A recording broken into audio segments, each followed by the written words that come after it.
The Geneva Interfaith Forum organized this side event during the ongoing 29th session of the United Nations Human Rights Council here in Geneva.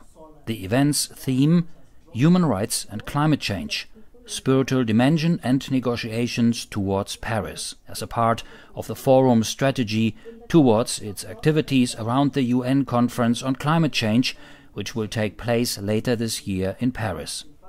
One of the panelists, Archbishop Silvano Tomasi, permanent observer of the Holy See at the UN Geneva, took this opportunity and introduced Pope Francis' recent encyclical Laudato Si. This very ample document deals with ecological sin, ecological conversion, universal communion with all creatures, elimination of inequalities, the call for a simple lifestyle, arriving in this way to appreciate the beauty of our common home as God intended it to be.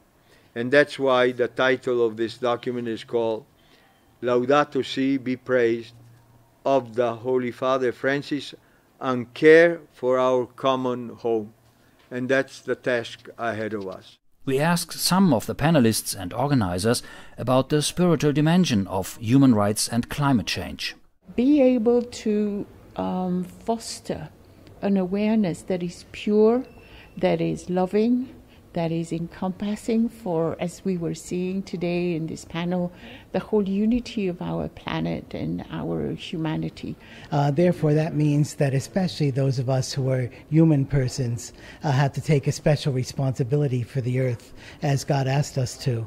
And it's more than just a physical responsibility. It's a real connection with nature as our mother, as the force behind our world. People are suffering because of climate change, and people are a unity where you cannot separate the spiritual from the political, from the everyday needs. This is why we believe that this spiritual dimensions of climate change should be highlighted and taken into consideration together with the other dimensions like economic, cultural, environmental ones. Wie Franziskus im Sonnengesang.